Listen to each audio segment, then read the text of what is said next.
Okay, my name is Amelia Lyons. I'm a group analyst and an accredited Balint group leader. Now, in this very brief presentation, I just want to briefly go over the rationale for Balint groups and why have them and what are they. Okay, so initiated by a man called Michael Balint, who was a Hungarian psychoanalyst who came to the UK after World War II. He actually studied under Ferenczi, who was one of Freud's kind of lead students himself, and Ferenczi was a specialist in countertransference, which we'll talk about in another video. Now, the Balint group originally initiated for GPs, but is now well used amongst psychiatrists in the UK, and I believe amongst virtually all medical psychotherapy trainees in Germany, for example. It provides a reflective space where doctors can talk confidentially with other colleagues about the emotional impact of their work with patients. And the aim is not to particularly solve problems in this particular group. There are other groups for that. But the aim is to emerge from the group with an improved understanding of their relationship with their patient. And it's with that improved understanding that enables them to remain curious, remain and sustain empathy and compassion with their patients, and for the relationships to benefit. Now, why do we need such a group? Aren't doctors compassionate and empathic anyway? And of course, many of them are.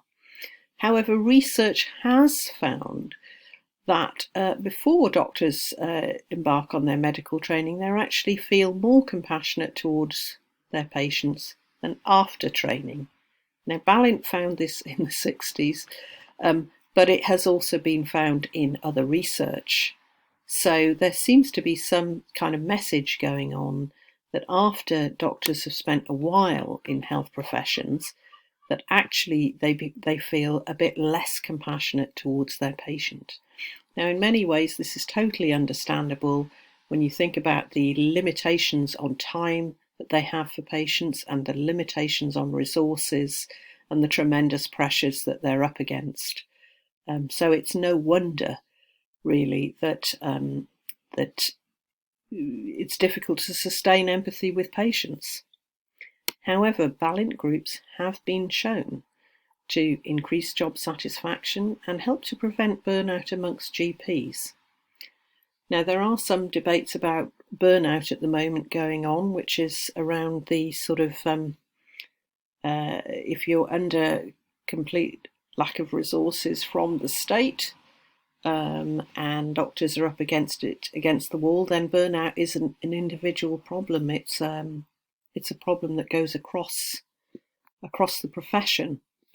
So I want to bear that in mind on the one hand of the debate, but on the other hand, Balint groups can help individuals to increase their job satisfaction and help them to feel less isolated, and help them feel a greater identity with being a doctor, a real understanding of what goes on in the patient relationship, and which really adds to their sense of job satisfaction.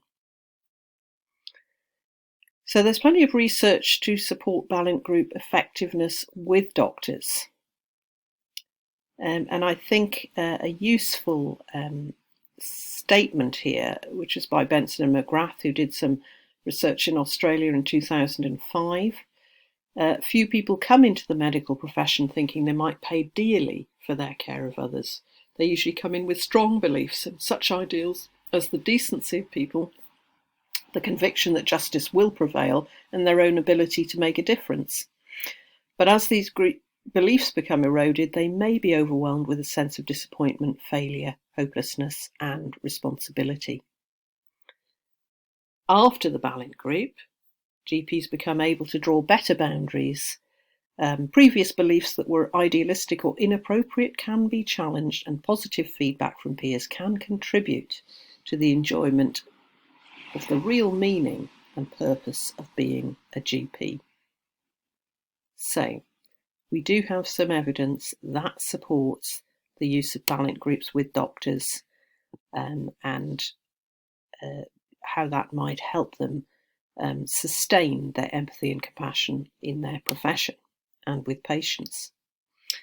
And then just explaining the group just a little bit further. So here we've got the main purpose of a Balint group, which is to examine the relationship between the doctor and patient and to look at the feelings generated in the doctor as possibly being part of the patient's world, and then to use this to help the patient.